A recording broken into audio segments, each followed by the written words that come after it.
여러분 잘 쉬었습니까?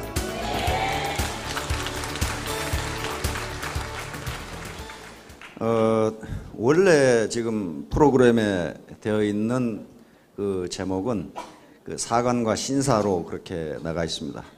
또 사실 오늘 사관과 신사라는 제목으로 말씀을 드리려고 했는데 아침에 걸어 나오다가 지금 제목을 바꿨습니다.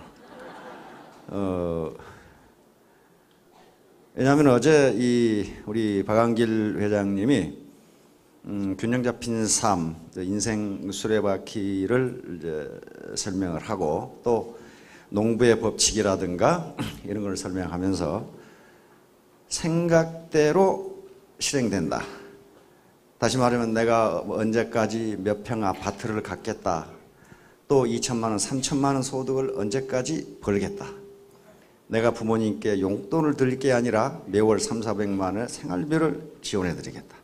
내 우리 아들을 유학까지 보내서 공부시키겠다. 등등 그런 생각을 하면 그 생각이 튀어나와서 자기가 계획한 그 시점에 실현이 된다. 이런 얘기를 계속 했어요.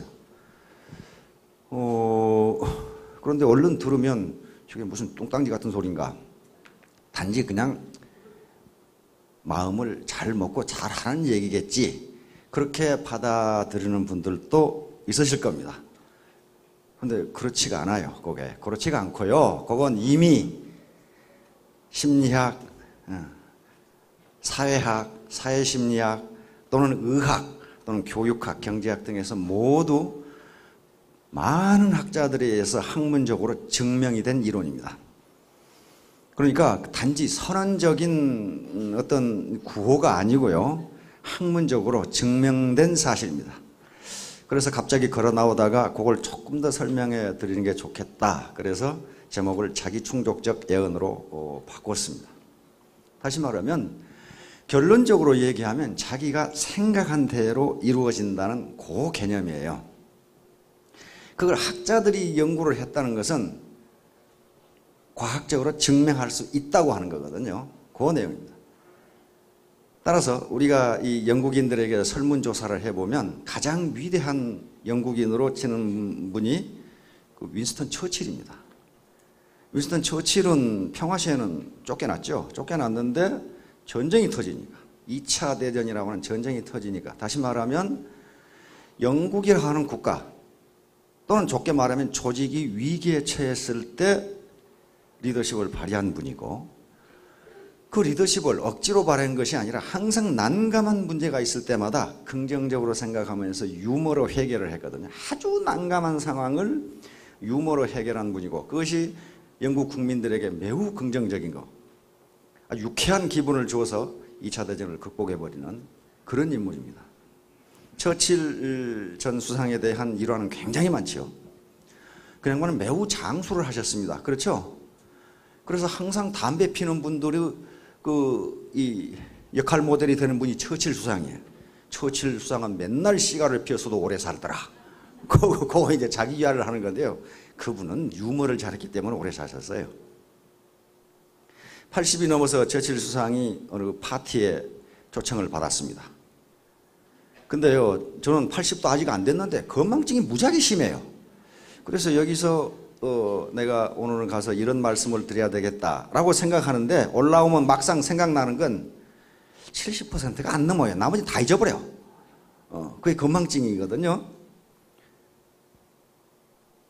그런데 처칠 수상이 80이 넘어서 파티에 초청을 받으셔가지고 점잖게 가셨는데 남대문을 안 잠그고 가셨어요. 저도 가끔 남대문을 안 잠그고 가다가 마누라한테 혼나거든요. 근데 남자들은 그거 아무 관심이 없어요. 그냥 옷 입고 그냥 덜렁덜렁 나가면. 그걸 발견한 어떤 직구전 기부인께서 수상각하, 남대문이 열어졌는데 이 문제를 어떻게 해결하실 겁니까? 이렇게 이제 왜냐하면 처칠 수상은 아주 어려운 일만 해결하셨기 때문에 이 난감한 상황을 어떻게 해결하실 겁니까? 그러니까 처칠 수상이 껄껄 웃으시면서 그 문제를 해결할 필요가 없을 겁니다. 왜냐하면 죽은 새는 새장문이 열렸다고 나오는 게 아니거든요.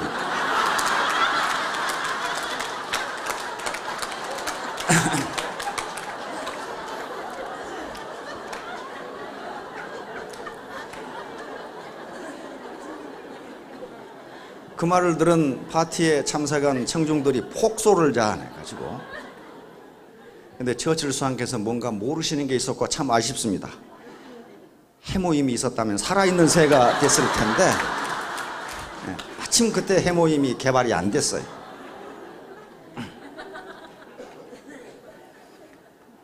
맨 처음 하원 의원에 출마하셨을 때 처칠이 좀 게으릅니다. 원래 그런 사람, 좀 천재적인 사람들, 또 이 아이디어가 프레시한 분들이 좀 게을러요. 우리 회장님도 게을러요. 지금 나오잖아요. 지금 그러니까 원래 천재적인 분들이 조금 게으른 면이 있거든요.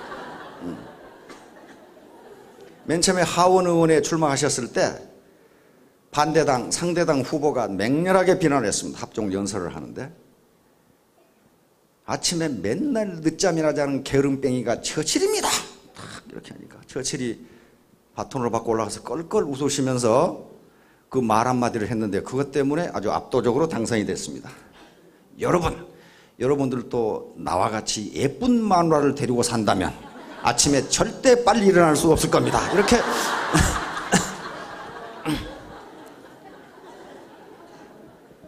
그래가지고 여성들이 몰표를 줘가지고 당선이 됐어요.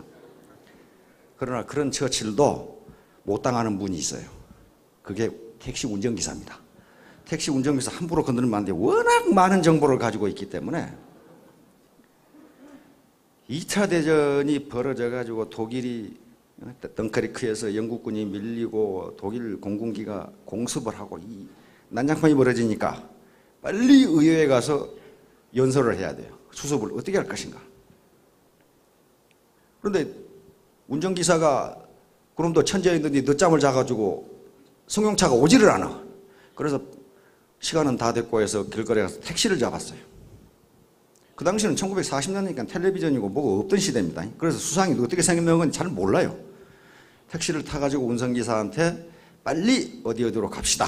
그러니까 운전기사가 못 간다 이게. 못 간다. 다른 때는 가는데 내가 못 간다. 그거 왜 못 가냐 그랬더니 조금 후에 우리 처칠 수상의 연설이 있는데 그 연설이 내가 들어야 된다. 이게 끝날 때까지 못 간다. 처칠이 그 말을 듣고 기분이 매우 좋았습니다.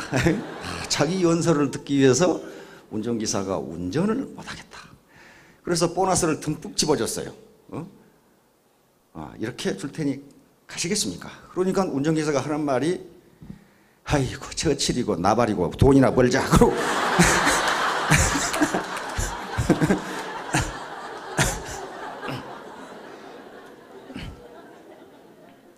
그러니까 운전기사를 함부로 여러분들 건드리면 안 됩니다. 우리나라에서도 그런 일이 있었어요. 시외버스를 탄 어떤 사나이, 성질 급한 사나이가 암만 이거 엔진만 켜놓고 안 가거든? 그래 화가 퍼럭 나가지고 여보시오 운전기사 이 똥차 언제 가는 거요? 그리고 고함을 지렸어요. 그러니까 운전기사가 똥이 차에 가지요.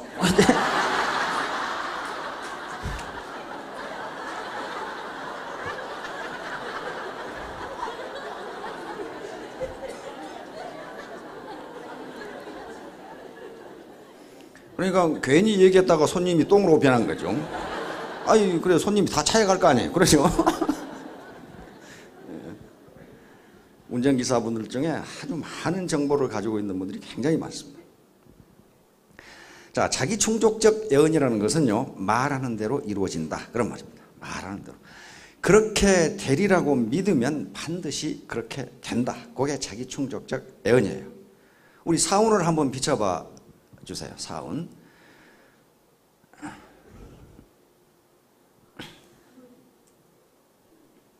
사운의 영혼을 소중히 하며 생각을 경영한다. 생각을 경영한다. 이것은 우리 국어학적으로 말하면 문장이 성립이 안 돼요. 그렇죠? 무슨 생각을 어떻게. 그다음에 믿음에 굳게 서다. 즉 자기 충족적 예언은 생각을 경영한다. 믿음에 굳게 서다. 이 두 개를 몽땅 합한 학문적 배경입니다. 생각을 경영. 즉 생각, 자기가 굳게 믿는 생각. 이것이 실현된다. 그 말이에요. 이것을 맨 처음에 자기 충족적 예언론을 발표한 사람은 미국의 사회학자인 로버트 머튼이라는 사람, 로버트 머튼 박사, 유저명한 사회학자입니다. 이 양반이 자기가 이렇게 되리라고 생각하면 그렇게 된다. 그런데 그렇게 되리라고 생각하는 것이 객관적으로 사실이냐 아니냐 하는 것은 전혀 문제가 되지 않는다는 거예요. 자기가 생각한 대로 이루어진다. 그거예요. 자, 로버트 머튼 같은 하버드 대학 교수였는데 이렇게 유명한 양반이 그런 얘기를 하니까 이제 많은 학자들이 벌떼처럼 일어나가지고 그것이 사실인지 학문적으로 증명하기 시작했어요. 그런데 그것이 소위 피그말리온 효과라는 실험으로 로버트 머튼 박사의 이론이 맞다 이렇게 증명이 된 거예요. 그것은 피그말리온 효과를 증명한 실험한 사람들은 역시 하버드 대학의 로버트 로젠탈 박사하고 초등학교 교장 선생님이었던 르노우 제이콥슨 박사가, 미국의 이 초등학교 교사들은 그 박사학위를 가진 분들 굉장히 많습니다. 르노우 제이콥슨 박사가 실험을 했어요. 샌프란시스코 한 초등학교에서 1학년부터 6학년까지 600여 명을 모아놓고 어떤 실험을 했냐면요. 전혀 그 학교의 교장 선생님부터 교사들과 학생들은 전혀 이 두 분의 학자가 실험을 한다는 사실 자체를 몰랐어요. 뭘 했냐면은 지능검사를 했어요. 지능검사를 하면서 교사들과 학생들에게 앞으로 성적이 매우 뛰어나게 되고 영재가 될 만한 학생들을 골라내기 위해서 이 지능검사를 한다. 이렇게 딱 선언을 했어요. 그리고 실제로 시험을 봤어요. 지능검사지가 시험을 봤어. 그래가지고 시험 답안지를 걷어들여가지고 아무렇게나 20%를 뽑았어요. 아무렇게나 그냥 무작위로. 그래가지고 교사들에게 통보를 했어요. 이 20%의 학생들이 앞으로 영재가 될 가능성이 충분히 있다. 이렇게 통보를 했어요. 그래가지고 한 8개월 후에 다시 똑같은 지능검사를 또 했어요. 또 시험을 봤어요. 그랬더니 아무렇게나 뽑은 20%의 학생들의 성적이 탁월하게 상승해버렸어요. 탁월하게. 이 두 학자는 깜짝 놀랐어요. 어떻게 이런 현상이, 아무렇게나 뽑은 이 학생들이 영재가 되리라고 지목한 학생들의 성적이 진짜로 영재 수준으로 올라가 버렸어요. 그런데 그 상승폭이, 성적의 상승폭이 큰 애들은 주로 훨씬 큰 애들이 저학년, 1학년 학생하고 가정이 불우한 애들이 그렇게 올라가 버렸어요. 그리고 가정이 좋은 애들도 성적이 팍 올라갔어요. 그건 뭐냐 하면은 지금까지 어떤 꼬마가 문제를 못 풀면 요 선생님은 어떻게 생각했겠어요? 너 같은 놈이 그거 풀 리가 없지. 그렇게 생각했는데 그 통보를 받고 나서 교사들이 그 학생이 문제를 틀려도 어리니까 그럴 수 있지. 요놈은 앞으로 영재가 될 거야. 그런 식으로 계속 생각했다는 거야. 그러니까 그 이심전심이 전달돼 가지고 그 학생들의 성적이 폭발적으로 늘어날 뻔한 거예요. 그리고 저학년과 저소득층 학생들이 성적이 더 크게 향상된 것은 저학년들은 아직 자기는 능력이 없는 놈이다. 그런 고정관념이 없다는 거예요. 그리고 저소득층 학생들의 성적이 폭발적으로 늘어난 것은 지금까지 칭찬이라고는 한 번도 듣지 못했는데, 또 관심이라고는 전혀 받지 못했는데 선생님이 자기에 대해서 관심을 가져줘요. 뭐라고 물어보고 뭐 틀려도 뭐 어리니까 틀릴 수 있어 뭐 이런다든가. 그래서 팍 올라. 그래서 이러한 자기 충족적 예언은 자기 자신에게도 해당되고 상대방에게도 그렇게 해당된다는 겁니다. 우리 아들은 크면은 장군이 될 거야. 의사가 될 거야. 학자가 될 거야. 부모가 그렇게 생각해주고 말해주면 실제로 그렇게 된다는 거예요. 그렇게 된다는 겁니다. 그런데 반대로 허이 너는 누굴 닮아서 그러냐. 통상 지가 아빠 닮았다 그러죠. 지 애비 닮아가지고 그러게 되면 잠재 능력이 죽어가지고 정말 한심한 놈이 된다는 거예요. 그걸 낙인 효과라고 그럽니다. 스티그마 이펙트라고 그러는데 두 가지가 다 돼요. 두 가지가. 그러니까 긍정적으로 생각하느냐 부정적으로 생각하느냐에 따라서 결과가 달라진다는 거예요. 객관적으로 그놈이 영재냐 아니냐는 전혀 관계가 없다는 거예요. 그래서 두 학자는 그 현상을 피그말리온 효과 이렇게 이름을 붙였어요. 지금은 그것이 학술 용어로 되어 있습니다. 교육학, 경제학, 경영학, 그리고 사회학, 사회심리학, 심리학 등에서 매우 광범위하게 쓰는 게 피그말리온 효과입니다. 그럼 피그말리온이라는 게 뭐냐? 그리스 신화에 피그말리온이라는 조각가 이름에서 따온 거예요. 그리스 신화에 보면은 사이프러스 섬에 또는 키프로스라고 그러죠. 사이프러스 섬에 피그말리온 조각가가 살고 있었는데 이 조각가는 이상하게 여자를 싫어했어요. 뭐 그런 희한한 조각가도 있었는데 조각을 기가 막히게. 그런데 여자를 더욱 싫어하게 된 이유는 그 동네의 처녀들이 미의 여신인 아프로디테를 욕하다가 창녀가 되고 결국 돌로 변한 바위로 변한 사건이 일어나서 더욱더 여자를 멀리했어요. 그러나 자기가 조각한 이 상하 조각상 이걸 무지무지하게 좋아했어요. 자기가 봐도 무지무지 이쁘거든. 이게 자기가 이 상하 이 여자를 처녀를 조각을 했는데 그래서 이 피그말리온이 아주 간절하게 바랬어요. 아이고 저런 여자가 있다면 내 마누라 삼을 텐데. 그런데 그렇게 간절하게 바랬더니 상하로 만든 조각상이 진짜 여자로 변하기 시작했어요. 아프로디테 여신이 그걸 보고 변하게 만들어준 거예요. 그 여자 이름이 갈라테야라고 하는 미인입니다. 여기 지금 스마트폰 가진 분들은 갈라테야 쳐보세요. 기가 막히게 아름다운 여인이 나요. 그게 갈라테야예요. 그래서 그건 뭐냐면은 피그말리온 같이 간절히 바라면은 그런 무생물체라도 생물로 바뀔 수 있다. 다시 말하면 자기의 현실성이 전혀 없는 것 같이 보이지만은 사실상 실현된다. 그런 얘기예요. 그래서 두 학자가 피그말리온 인 더 클래스라는 제목으로 책을 냈는데 거기서 피그말리온 효과라는 것이 나왔습니다. 그런데 이렇게 되니까 이제 많은 학자들이 그걸 실험하기 시작했어요. 그 과연 맞느냐? 여기 의사분들이나 약사분들 계실 텐데 그것을 의학에서는 플라시보 효과라고 들어보셨죠? 위약 효과라고 그러죠. 그 반대로 노세보 효과. 플라시보 효과하고 노세보 효과는 뭐 아까 처음에 피그말리온 효과하고 스티그마 효과, 낙인 효과하고 그런 개념입니다. 다시 말하면 플라시보 효과는 아마 오래전에 군대 갔다 오신 분들은 전부 경험을 하셨을 거예요. 그 당시 군의관 이 부대 의무대라는 게 약이 없어요. 약이 있는 건 반창고하고 아까전기하고 소화제하고 그거밖에 없어. 그러니까 배 아프다고 가도 배에다 아까전기 발라주고 머리 아프다고 가도 머리에다 아까전기 발라주고 뭐 그래요. 근데 그거 바르면 나아요. 또 나았는다고. 그 당시는 병사들이 굉장히 순진했어요. 참 대부분 농촌 출신이고 그래서 의과대학 나온 군의관님이 말씀하시면 그걸 진짜로 믿었어요. 그래서 그게 효과가 나타난 거예요. 우리 어렸을 때 배 아프다가 하면 할머니가 어떻게 합니까? 할머니서는 약손 그러면서 이렇게 진짜 나아요. 그게 낫는다고요. 그게 플라시보 효과예요. 물론 이 할머니 손에서 원적외선이 조금 나왔겠죠. 그것보다는 심리적 작용이 더 컸을 겁니다. 그게 플라시보 효과예요. 그런 일이 비일비재해요. 노세보 효과는 그 반대예요. 실제로는 그 약이 그 병에 효과가 있는데 그걸 먹는 사람이 효과가 없다고 생각하면 효과가 안 나타난다는 거예요. 미국의 각 병원에서 엄청나게 많은 실험을 했는데 그렇게 된다는 거예요. 가장 최근의 실험은요.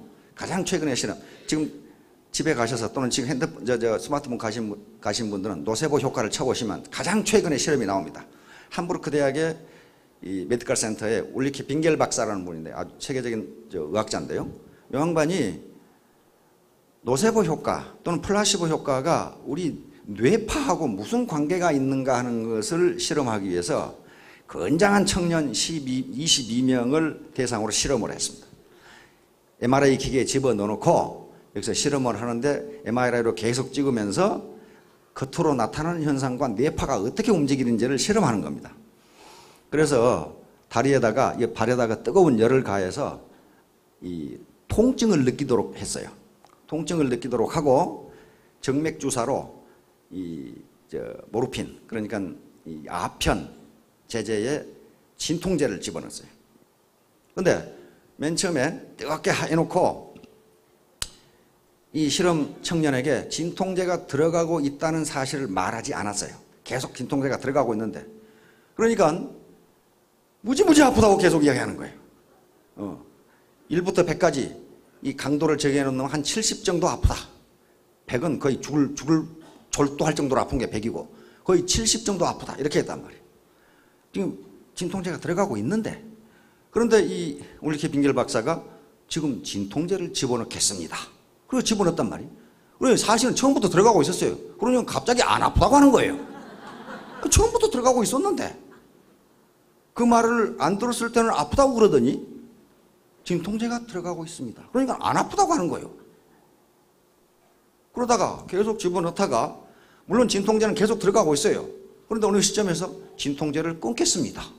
그리고 또 무지무지 아프다고 그런단 말이야 또. 그게 우리 지난 2월인데 우리 대부분의 신문에 다 실렸어요. 플라시보 효과, 노세보 효과의 실험적 증명 그래가지고 다 실렸어요. 지금 아마 인터넷에 쳐보면 나올 겁니다. 이와 같이 객관적 사실과는 관계없이 우리 몸은 자기가 믿는 대로 반응한다. 그거예요. 그런 일이 아주 우리 텔레비전에도 아주 심심치 않게 나와요. 또 역사에도 그런 게 많아요. 저쪽 평택에 가면 수도사라는 절이 있습니다. 수도사. 그 절자리가 어떤 자리냐면요. 이 원효대사가 해골바가지 물을 마신 자리라고 그래요. 여러분 기억하시죠? 당나라 이 서유기에 보면은 현장 스님 삼장법사라고 나오죠. 그 양반한테 불법을 배우기 위해서 의상대사하고 원효대사가 당나라로 가다가 여기 평택쯤 와가지고 날이 어둡고 비가 내리니까 어느 동굴에 가서 잤지요. 근데 저녁에 목이 말라서 이 원효대사가 물을 마셨는데 아주 다르게 물을 마시고 잤는데 아침 보니까 그 해골바가지 물이었다. 그런 말이에요. 그래가지고 다 토했죠. 다 토했는데 그때 이 원효대사가 득도를 했다. 그렇게 나와 있어요. 일체유심조. 그러니까 모든 것은 마음먹기에 달렸다. 마음먹기에 달렸다. 내가 그렇게 달게 마셨던 물이 다시 말하면 객관적으로는 전혀 그것이 무슨 독이 있다거나 그런 것이 아닌데 내가 그 물이 더럽다고 생각하니까 더럽게 생각된다. 그런 얘기예요 지금. 그래서 의상대사만 현장법사한테 공부를 하고 당나라로 가고 원효대사는 그냥 돌아와 버렸어요. 그거 배워서 뭐 하느냐 이게. 배워서 뭐 하느냐. 그런 것들이에요. 지난해 얼마 전에 저 코미디 프로에 그런 거 있었죠. 남녀 대학생, 여자 대학생 둘, 남자 대학생 둘이 냉동창고에서 아르바이트를 했단 말이에요. 아르바이트를 했는데 뭐 냉동창고에 물건을 꺼내서 저쪽 차에 실어주고 그런 아르바이트를 했는데 저녁이 되자 냉동창고에 근무하던 인부들이 그 안에 사람이 없는 줄 알고 문을 잠가버렸어 밖에서.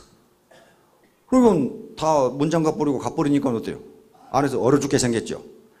그래가지고 그 안에서 일어나는 소동을 만든 것이 그 개그 프로야. 코미디 프로라고.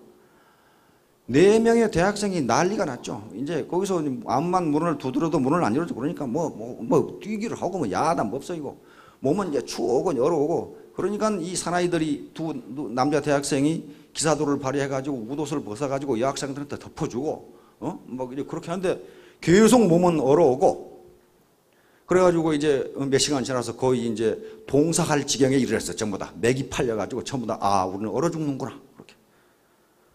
그런데 그 이튿날이 돼서 인부들이 삐걱하고 문을 열었어요.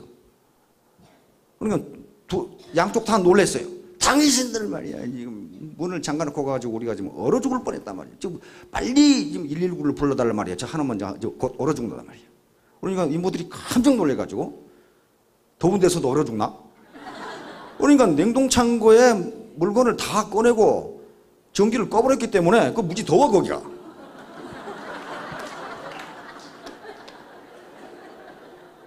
그 온도를 재보니까 20도가 넘어. 내 놈이 거기서 계속 뛰었으니 어떻게 되겠어요? 그러니까 여기가 냉동창고라고 생각하니까 몸이 추웠던 거예요. 그건 코미디 프로가 아니라 실제 그런 일이 있었어요. 1950년대 리스본 이 포르투갈 수도 리스본이죠. 거기서 포도주를 싣고 저쪽 스코틀랜드 영국의 항구에 이렇게 내려놓고 가는 요런 화물선이 있었단 말이에요. 근데 그 화물선에서 이 영국의 항구에 포도주를 내려놓고 리스본으로 다시 돌아가는데 그 항구에서 선원 한 놈이 얼어 죽었어요. 그러면서 이 얼어 죽으면서 자기가 어떻게 얼어 죽는다는 기록을 남겼어요. 그래서 알았어요. 몸이 올려온다. 이제 글씨도 못 쓰겠구나. 이제 그런 게 나와요. 정신이 몽롱해진다. 뭐 이렇게 글씨를 쑥 써놨어요. 그걸 쑥 이제 그 선장 읽어보고, 저 리스본 항구에 가서 냉동창고를 열어보면 한 놈이 얼어 죽었거든. 그런데 왜 죽었는가 몰랐더니 일기를 보니까 얼어 죽었어. 그런데 선장이 깜짝 놀랐어요. 깜짝 놀란 건 얼어 죽어 깜짝 놀란 게 아니고, 역시 냉동창고의 온도가 너무 높아. 왜냐하면 포도주를 다 내리고 전기를 꺼버렸기 때문에 그거 더워졌어. 내려가면서. 또 거기에 물도 있고 식량도 있고 다 있었단 말이에요. 근데 이놈은 얼어 죽는다고 생각해가지고 얼어 죽어버렸어요. 이게 바로 자기 충족적 애언이에요. 나는 죽는구나. 그러면 죽는다는 거예요. 그래서 단순히 내가 무슨 아파트를 사겠다, 내가 2, 3천만 원 내가 소득을 올리겠다, 우리 부모님께 용돈이 아니라 생활비를 보내드리겠다, 굉장히 허풍 같은데요. 그게 실제로 그렇게 된다는 거예요. 최근에 우리 사회에 베스트셀러가 된 책 중에 하나가 시크릿이라는 책이 있어요. 시크릿, 비밀이라는 책이죠. 지금 시크릿 2가 나왔더라고. 근데 시크릿 1보다는 못하더라고요. 근데 원래 시크릿이라는 책은 책이 아니고 영상이었어요. 영상물이었어요. 그래서 사관학교나 각 기업에서 시크릿이라는 영상을 수입해가지고 다 봤어요. 그 시크릿이라는 책이나 영상의 내용이 바로 그거예요. 생각을 경외한다. 그 말이에요. 믿음의 국에서 그렇게 되리라고 믿으면 그렇게 된다. 그 얘기예요, 지금. 그 얘기를 그렇게 장황하게 해놨어요. 실제로 그렇게 됩니다. 그런 얘기들을 그렇게 해놓은 거예요. 그래서 이제 많은 학자들이 초등학교에서는 되는데 대학에서는 될까? 하고 대학에서 실험을 해보고, 그 다음에 대학에서는 되는데 일반 사회에서 많은 캐리어가 있는 분들에게 될까? 했는데 그것도 맞아요. 다 되더라는 거예요. 대학에서 실험한 것은요, 학생들에게, 수강하는 학생들이 어떤 정보를 줬냐 하면은, 어떤 정보를, A라는 교수, B라는 교수가 있는데 다 아주 미국 대학의 교수들은 그렇게 허접한 교수들이 없습니다. 그럼 우리나라에는 허접한 교수가 있냐? 뭐 그런 것은 아니고, 있을 수도 있고, 그런데. 수강 신청하는 학생들에게 어떤 정보를 줬냐 하면은, 그저 A라는 교수는 농땡이고, 실력도 없고, 그런 교수야. 사생활도 별로고. 그렇게 정보를 주고, B라는 교수는 매우 훌륭해. 연구 업적도 많고, 실력도 탁월해. 이런 정보를 줬어요. 똑같은 교수예요. 그런데, 나중에 중간시험, 기말시험을 보니까 훌륭한 교수라고 정보를 줬던 요 학생들의 점수가 훨씬 높더라는 거예요. 훨씬 높더라는 거예요. 그리고 나중에 미국은 대학 교육 끝나면 교수 평가를 학생들이 합니다. 그래서 함부로 못 가르쳐요. 함부로 뭐 시간 빼먹는 거 그렇게 못해요. 정확하게 평가를 해요. 이 교수는 어떻다는 것을. 그게 나쁜 쫓아내버려요. 나중에 교수 평가를 하는 걸 보니까 좋은 정보를 준 교수가 훨씬 높은 평가를 받더라는 거예요. 알겠죠? 그러니까 그렇게 저 사람은 훌륭한 교수라고 생각했더니 정말 훌륭한 교수가 되더라는 거예요. 그게 되더라는 거예요. 그런 겁니다. 그거의 자기 충족적 애언이에요. 자기 충족적 애언. 저쪽 미국 남부에 가면요, 부두교라는 그 잡신교가 있어요. 일종의 정령신앙인데, 부두교. 그게 아프리카에서 넘어온 신앙입니다. 특히 IT라고 하는 그 나라, 지진 나가지고 야단 법석인 나라 있었죠. 거기에 거의 100%가 캐톨릭 신자들인데요. 캐톨릭은 사실상은 80% 내지 90%가 부두교 신도들이라고 그럽니다. 그 부두교에서 주술사가 저주를 내리면 당신은 곧 죽을 거야. 이렇게 저주를 내리면 그 사람 진짜 죽어버린다는 거예요. 죽어버려요.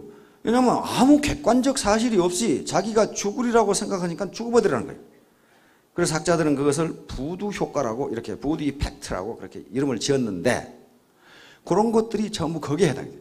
그 부두교의 주술사가 영혼을 빼버린 인간을 좀비라고 부릅니다. 좀비.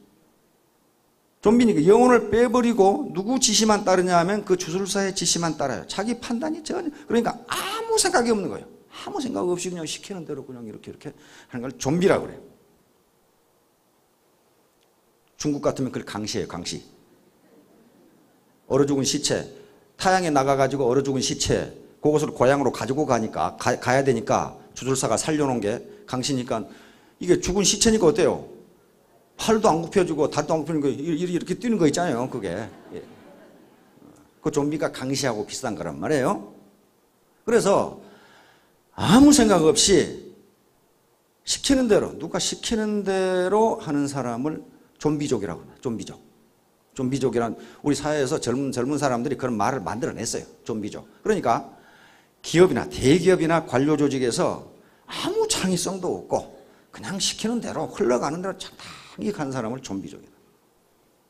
그 다음에 일본 경제를 국제 금융 전문가들이 좀비 경제라고 그렇게 이름을 붙여놨어요. 좀비 이카노미. 일본 경제는 그 지식과 그 다음에 기술 기반이 탄탄함에도 불구하고 정부가 아무리 경기 부양 정책을 하기 위해서 돈을 풀고 해도 전혀 반응이 없어요. 전혀 반응이 없어요. 왜냐하면 경제 주체인 기업과 가게, 즉 소비자들이 거기에 반응을 하지 않아요. 정부가 소비 수요가 부족하니 돈을 써주세요. 그러면 돈을 안 써요. 그러니까 정부가 어떻습니까? 10만 원씩 줬죠. 수상이 직접 백화점에 가서 물건을 사고 그렇게 줬더니 한 2만 원 쓰고 7만 원, 8만 원 또 저축하더라 그 말이에요. 그러니까 내수가 살아나질 않아요. 그것을 좀비 경제다. 저는 반응이 없어. 죽어있는 경제. 가만히 있다. 그러나 일본 경제가 기술 기반과 지식 기반이 탄탄하기 때문에 언젠가 다시 부스팅이 되면은 굉장히 다시 또 폭발적으로 성장할 겁니다. 우리는 가끔 TV에 좀비 PC란 말을 굉장히 많이 듣습니다. 그 좀비라는 말이 바로 부두교, 그 영혼을 빼버린 노예. 살아있는 시체, 리빙 데드. 그 리빙 데드라는 영화가 나와가지고 아주 굉장히 인기가 있었죠. 살아있는 시체처럼 이 컴퓨터가 악성 코드, 그것에 감염이 돼가지고 그걸 감염시킨 PC의 지시대로만 움직이는 걸 좀비 PC라 그러죠. 그런 것처럼 아무 생각이 없으면은 결국 누구에게인가 조정을 당한다는 거예요. 조정을 당하는데 그것이 자기가 긍정적인 생각을 갖게 되면 그런 것이 차단된다는 거예요. 차단된다. 그러니까 우리가 세뇌 교육이라는 것이 뭘 만드는 교육이냐 하면 좀비를 만드는 교육이에요. 자기 생각을 완전히 빼버리는 거예요. 그냥 빼버리고 조종하는 사람이 조종하는 대로 움직이도록 만든 게 세뇌 교육이에요. 그래서 어제 제가 교육 시스템을 얘기할 때 그 세뇌 교육이 돼서는 안 되고 진짜로 정보를 주는 교육이 돼야 된다. 정보를 주는 교육이 돼야 된다. 그런 얘기를 한 게 좀비가 돼버리면 자기 생각이 아무 생각도 없는데 어떻게 무슨 일을 하겠어요. 그런데 의학자들의 연구에 의하면요, 학자들의 연구에 의하면 플라시보 효과와 노세보 효과가 있는데, 다시 말하면 긍정적인 생각과 부정적인 생각이 있는데 부정적인 생각이 훨씬 데미지가 크답니다. 긍정적인 생각이 우리에게 주는 플러스 효과보다 부정적인 생각이 인간에게 주는 마이너스 효과가 훨씬 더 강하대요. 강하게 나타난대요. 그러니까 항상 긍정적인 생각을 해야지 부정적인 생각을 조금이라도 하면은 그것이 긍정적인 생각을 갉아먹는다는 거예요. 강하게 나타난다는 거예요. 예를 들면 우리가 늘 예로 많이 들은 게 컵에 우유가 절반만 든 경우, 어떤 사람은 아이고 우유가 절반밖에 안 남았네, 어떤 사람은 아이고 아직도 절반이나 남았네, 그렇게 한다는데 부정적인 생각이 절반밖에 안 남았네, 그 생각을 조금이라도 하면은 긍정적인 생각을 강하게 압박한다는 거예요. 그러니까 자꾸 긍정적인 생각, 어떤 균형 잡힌 삶을 위해서 내가 몇 년 뒤에 몇 평 아파트를 가지고 뭐 소득을 어떻게, 이걸 항상 생각해야지. 아이고 그렇지만 내가 그거 되겠나? 그렇게 되면은 그 부정적인 생각이 그 데미지가 훨씬 크다는 거예요. 그런 것을 의학에서 굉장히 많이 실험을 해요. 의학에서 과연 플라시보 효과가 큰가 노세보 효과가 큰가 보면은 노세보 효과가 훨씬 크다는 거예요. 안 낫는다고 생각하면 안 낫는다는 거예요.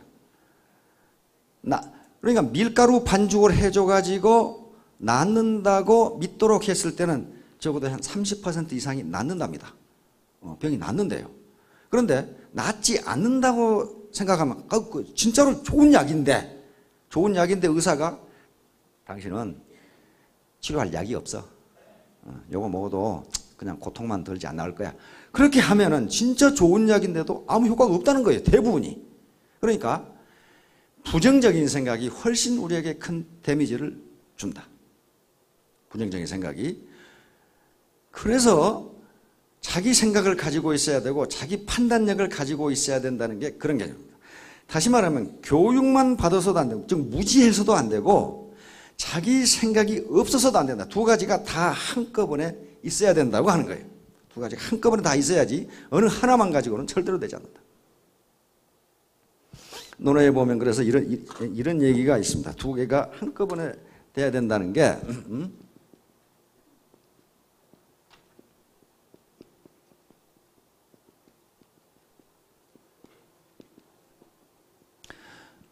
요 배울 학자입니다.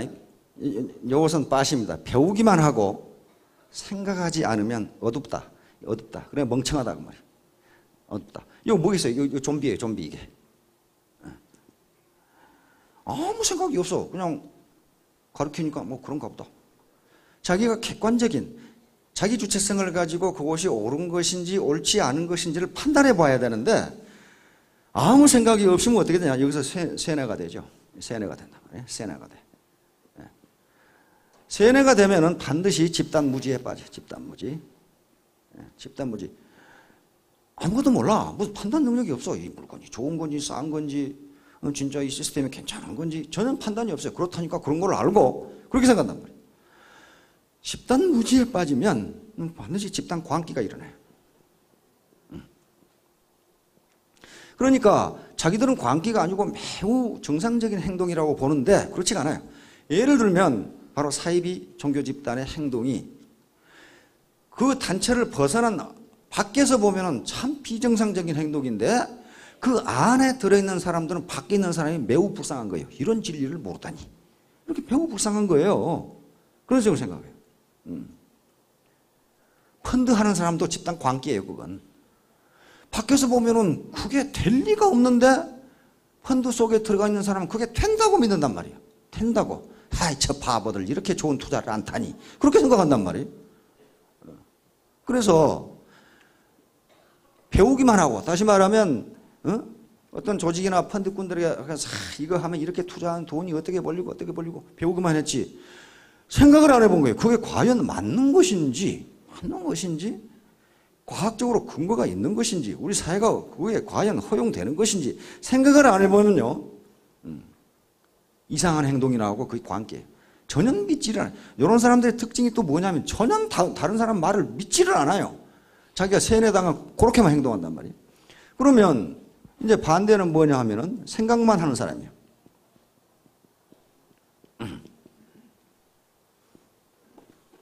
이 태자는 위험할 태자입니다. 위험할 태자. 생각만 하고 배우지 않은 놈은 위험하다. 왜 그러겠어요? 이거 무식하거든. 지 생각만 하지 전혀 아무 말을 들으려고는 안 해. 다시 말하면 이 네트워크 마케팅이 옳다. 이거 돈벌이가 되겠다. 그 생각만 하지 과연 그런 것인지 공부를 해봐야 될 거야. 정보를 수집해 봐야 될 거 아니야. 그러니까 둘 다 위험한 거예요. 지 생각만 하고 배우지 않는 놈은 위험하다. 이거 위험해요. 무식하면 용감하다고 이상한 짓을 한단 말이에요. 그러니까 반드시 성공하기 위해서는 이 학과 사가 겸비를 해야 됩니다. 정보를 수집하고 한번 알아보고 좀비가 아니라 내가 주체성을 가지고 자아 정체성을 가지고 과연 이것이 맞는 것인지를 생각해봐요. 탐구해 보라고 하니 탐구하는 거예요. 탐구. 맞는 것인지 생각해봐요. 여기서 결론이 나온다면 이것이 옳다. 아, 이건 틀렸다. 그러면 자기 확신을 가지고 바로 몰입할 수 있는 것이고 즐길 수 있는 것이지, 하라니까 하면 어떻게 돼요?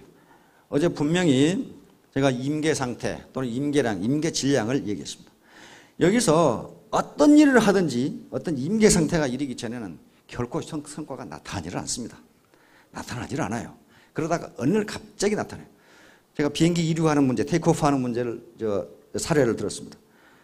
이게 4km 활주로다 그러면 4km 활주로를 어떻게 합니까? 비행기가 이륙할 때 대충 굴러갑니까? 안 그래요. 이륙할 때가 제일 시끄러워요. 그렇죠? 엔진을 풀가동하니까 그렇단 말이에요. 풀가동하니까 이게 있는 힘을 다해서 요 활주로를 달려가지 않으면 이륙을 못해요. 대충 설렁설렁 가가지고 어떻게 이륙합니까? 이륙 안 됩니다. 성공하기 위해서는 성과가 없는 것처럼 보이는 시대에 최선을 집중하지 않으면 이륙할 수 없어요. 근데 비행기가 여기서 한 4km 또는 몇 킬로, 비행기 무게에 따라 다르겠지만 힘껏 달려가고 엔진 있는 대로 다 가동해가지고 달려와서 이륙을 할 때 수직으로 올라갑니까? 그렇지가 않아요. 계기판 보고 있으면 솔솔솔솔 이런 식으로 올라가요. 그렇죠? 그러다가 또 뭐가 어찌 되겠는데 이렇게 가다가 다시 올라가요. 그렇죠? 이렇게 가다가 한 10km 올라오면 그때부터 순항이 시작된단 말이에요. 이런 식으로 이건 네트워크 마케팅뿐만 아니고 모든 사업도 그렇고 공부하는 것도 그렇고 예술, 운동, 뭐 그림 그리는 거 다 마찬가지예요. 대충 그림도 대충 그려가지고 명작이 나오는 게 아니에요. 내가 잘 아는 우리 친구 중에 서도하는 사람이 있어요. 서도하는 사람이 있는데 쓰는 것마다 명작이 안 된답니다. 쓰는 것마다. 그러면 좀 공간을 조금 치는 것 같아. 그러면 얼마나 써야 명작 하나 나오냐 그랬더니 창호지 한 추럭은 써야 된다 그러더라고. 조금 공간이 좀 붙은 것 같기는 해요. 그런데 실제로 그렇게 맞다 하는 생각이 들어요. 우리 주사 김정희 선생 아시죠? 그 양반이 뭐라고 그랬습니까?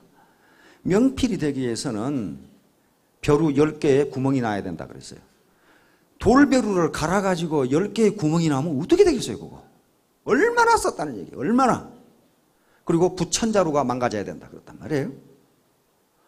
그러니까 우리는 주사 선생의 그 명필이 원래부터 타고나서 글씨를 잘 쓰신 게 아니다 하는 걸 알 수 있잖아요. 자기 경험을 얘기한 것이니까. 벼루 하나 구멍 내기도요, 그거 무지하게 힘듭니다. 먹으로 갈아가지고 돌벼루가 밑에 구멍이 난다는 게 그렇게 가당치는 한 얘기예요. 근데 주사 선생은 그걸 연습을 했다는 거예요. 그러니까 우리가 다른 글씨를 보는 것보다 우리가 글씨는 잘 몰라요. 그렇지만 주사 선생이나 이런 명필들이 쓴 글씨는 어떻습니까? 딱 보는 순간 힘이 느껴져요. 그렇죠? 힘이 탁 느껴져요. 저는 글씨를 잘 쓰지를 못합니다. 그러나 요리 못한다고 맛을 모르는 건 아니죠. 그렇죠? 맛은 다 알아요. 요리는 못해도. 그러니까 보면 알죠. 아, 이건 좋은 그림이다. 근데 우리 박광리 회장님은 제가 그림을 보는 눈에 대해서 매우 낮게 평가를 하더라고. 좋다는 것은 아는데 왜 좋은지를 모른다. 그렇게 이제 얘기를 하는데 하여간 좋은지는 알아요. 그런데 그런 작품을 내는 분들이 괜히 가만히 있으니까 부모로부터 받은 재능으로 그렇게 되는 게 결코 아니다. 얼마나 노력을 했으면 그렇게 되겠냐. 정약용 선생 같은 경우 무려 책을 500권을 썼습니다. 무지무지하게 공부했어요. 무지무지하게 공부했어요. 그렇게 현이가 그게 나오지 그냥 보니면 천재에서 그렇게 되는 게 아니에요. 천재들이 더 많이 공부해요. 더 많이 공부한다고. 그러니까 우리 에디슨 인류 역사상 가장 많은 발명을 한 분이죠. 1193가지인가 그런다는데 그냥 현 얘기가 그거예요. 천재는 1%의 영감과 99%의 땀으로 이루어진다. 인스피레이션, 퍼스피레이션 그렇게. 그러니까 그 영감 또 뭐라고 그러냐면 그 영감이라는 것은 혹독한 노동의 결과일 뿐이다. 이렇게 돼 있어요. 그냥 뭐 실제로 아니 이 에디슨은 학교 몇 개월 다녔습니까? 3개월 다니도 쫓겨났죠. 쫓겨났어요. 그 선생님이 에디슨 엄마 불러가지고 뭐라 그랬으면 이런 바보는 내가 처음 봤다 그랬죠. 근데 뭐 때문에 그러냐면요. 물 때문에 그랬어요. 물하고 불. 선생님이 물하고 불은 반대다. 그렇게 얘기하니까 에디슨이 벌떡 일어나서 물도 뜨겁고 불도 뜨거운데 왜 반대입니까? 이렇게 얘기했다가 뜨거운 물이 뜨겁잖아요. 그러니까 이런 바보 같은 놈. 근데 바보가 아니잖아요. 그런데 왜 그렇게 됐습니까? 왜 발명하게 됐습니까? 바로 피그말리온 효과, 자기 충족적 애인이야. 그 엄마가 너는 바보가 아니다. 너는 대단히 훌륭한 사람이 될 거다. 자꾸 얘기했어요. 그래서 에디슨의 자서전에 보면 뭐라고 하냐면은 선생님한테 그 엄마가 항의를 했죠. 우리 아들은 절대로 바보가 아니다. 당신이 뭔가 잘못 생각한 거다. 그러게 된 거예요. 그 말을 듣는 에디슨이 자서전에 뭐라고 썼냐 하면 그 말을 듣는 순간 나는 내가 평생을 살면서 실망시켜서는 안 될 분이 있다는 걸 알았다. 이렇게 딱 썼어요. 그래서 그 엄마를 실망시키지 않기 위해서 그렇게 공부를 하고 실험을 하고 노력을 한 거예요. 그 천재가 아닙니다. 천재가 아니지. 전혀 그 사람 IQ가 높다거나 그런 게 아니에요. 그런데 그렇게 내가 실망시켜서는 안 될 분이 있다. 그렇게 노력을 해요. 그래서 결국 세계 최대 발명왕이 됐어요. 여러분 길거리에 나가면 KFC가 있습니다. 켄터키 프라이드 치킨. 원래는 켄터키 프라이드 치킨 그렇게 간판이 돼 있었어요. 있는데 요게 무슨 뭐 중성 지방인가 무슨 기름 있죠. 튀김 기름이 건강에 나쁘다. 요게 트랜스 지방. 트랜스 지방. 그게 나쁘다. 그게 미국에서 또 계속 나오면서 프라이드란 말을 쓰니까 그 개념이 딱 바뀌니까 싹 줄여버려. KFC 이렇게 딱 해놓은 거예요. 그러니까 KFC 해놓으니까 그게 뭔지 잘 모르거든. 근데 그 KFC를 창업한 분이 누굽니까? 커널 할랜드 샌더스라는 그분이죠. 그 양반도 초등학교 중퇴예요. 초등학교 중퇴. 어려서 자기 아버지가 돌아가셔 버렸고, 그다음에 엄마가 다시 그냥 다른 사람과 재혼을 해버린 바람에 그냥 길거리에서 그냥 뭔가 노동을 다 하면서 산 분이에요. 그런데 이 양반이 60이 돼가지고 이렇게 해가지고는 부자가 안 되겠다 생각하고 딱 생각한 게 뭐가 생각나냐 하면은 우리 어머니의 닭튀김 요리 이게 생각난 거예요. 우리 어머니가 닭튀김 요리를 매우 잘했는데 그래가지고 닭튀김 요리에 성공을 한 거예요. 자기가 먹어봐도 무지하게 맛있거든.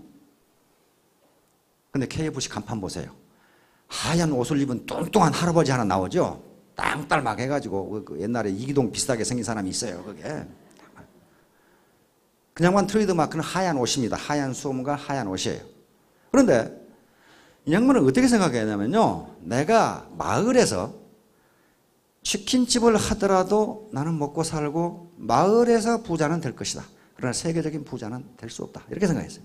그래서 어떤 시스템을 만들어야겠다. 그게 프랜차이즈예요. 프랜차이즈. 그래가지고 자기가 기술한 닭튀김 요리와 레시피 등을 들고 미국 전역을 돌았어요. 제가 이런 맛있는 닭튀김 요리를 개발했으니 요 프랜차이즈점에 가입하십시오. 근데 가입하겠습니까? 그 모습 보고. 이쁜 여자도 아니고 무슨 늙은 할아버지가 닭튀김 요리를 한다고 그러니 마치 우리 김현숙 총장님이 화장품 가지고 나가니까 그 얼굴에 화장품 팔아요? 그래서 똑같이 이제 그런 걸 당한 겁니다, 이제. 무슨 영감탱이가 와가지고 맛있는 닭튀김 요리. 시중에 가면요, 1009번의 실패, 1009번의 거절, 이렇게 책이 나와 있어요. 1009번의 거절. 이 커널 할랜드 샌더스가 몇 번 거절을 당했냐면 1009번을 당했어요. 하는 데마다 당신이나 맛있게 해서 잡수시오. 이렇게 하는 거예요. 1010번째 만에 한 상점이 가입했어요. 그 보스턴에 있는 상점. 그거 어떻게 했어요? 대박 터졌겠죠? 근데 그게 무려 몇 년 3년 걸려요. 3년을 전 미국을 돌아다니면서 내가 이렇게 맛있는 치킨을 했으니 가입 프랜차이즈 하지 않은.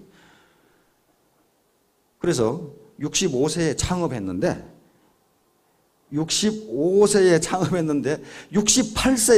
3년을 돌아서 68세에 테이크오프하기 시작했어요. 딱 하나가. 그러니까 이게 뭐예요? 임계상태, 임계점이야. 딱 하나가 가입해서 KFC를 팔아보니 맛이 무지하게 좋거든. 왜냐하면 간단해. 이유는 간단해요. 그때까지 미국 사람들은 닭을 삶아 먹는다고 생각했지 볶아 먹는다고 튀겨 먹는다고 생각을 안 했어요. 삶아 먹는 닭하고 튀겨 먹는 닭하고는 맛이 다르거든. 그렇죠? 이게 폭발적인 인기를 끌면서 3년간 아무 성과도 없었는데 크리티컬 매스가 하나가 딱 가입하니까 보스턴에서 이게 폭발적으로 증가하기 시작합니다. 폭발적으로. 이 3년간은 어떻습니까 그러면? 아무것도 안 한 셈이 되는데 아무것도 안 한 게 아니에요 지금. 그렇죠? 이 3년이라는 투자가 없었으면 보스턴의 이 레스토랑이 가입하지 않는다 그런 말이에요.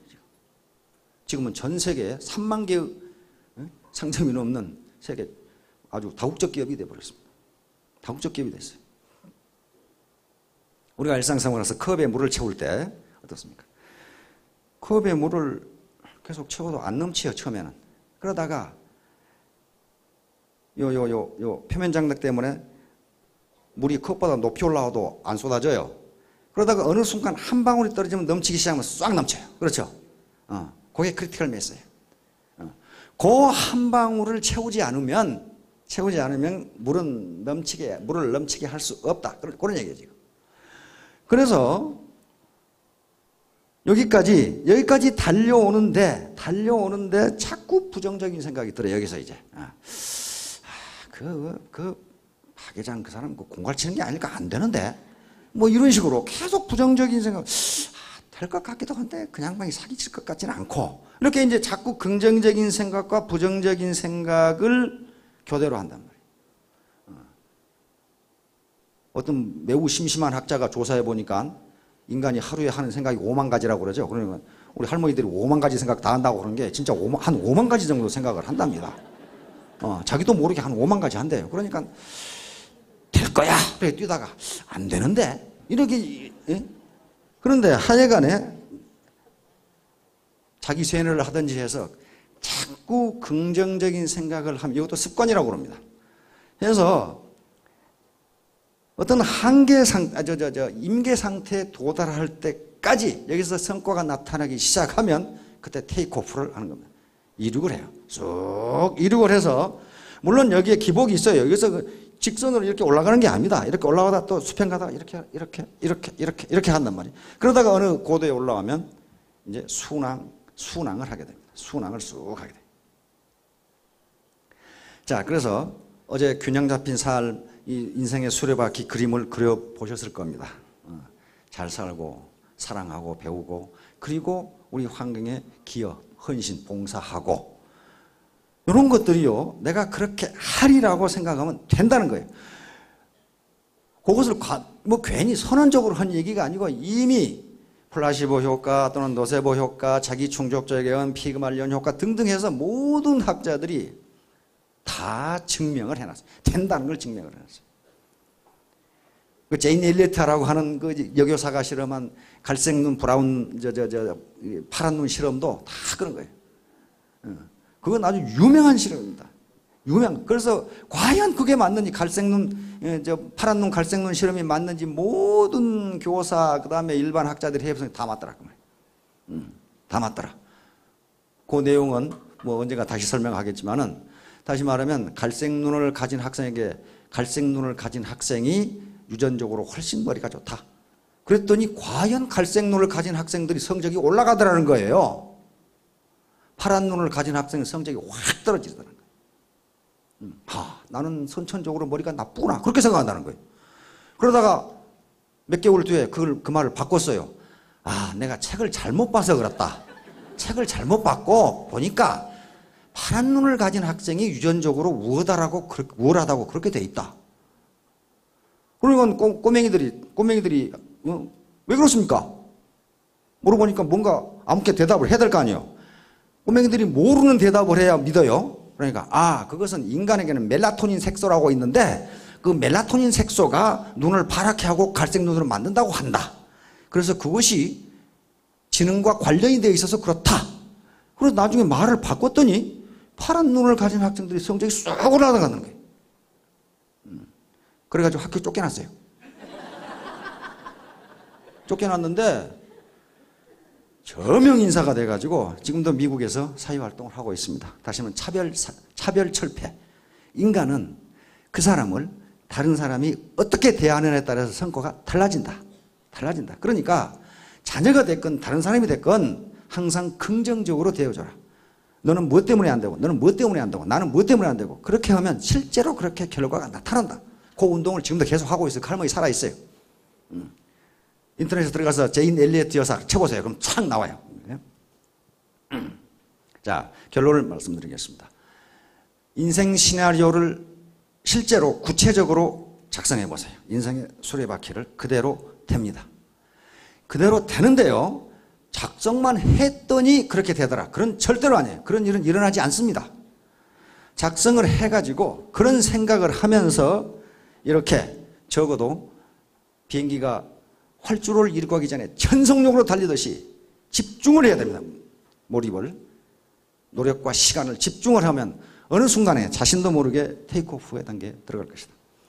이렇게 되면은 실제로 자기가 생각만 했던 인생 수레바퀴가 그대로 된다는 게 학자들의 일관성 있는 연구 결과입니다. 전부 성공하시기 바랍니다. 감사합니다. 네.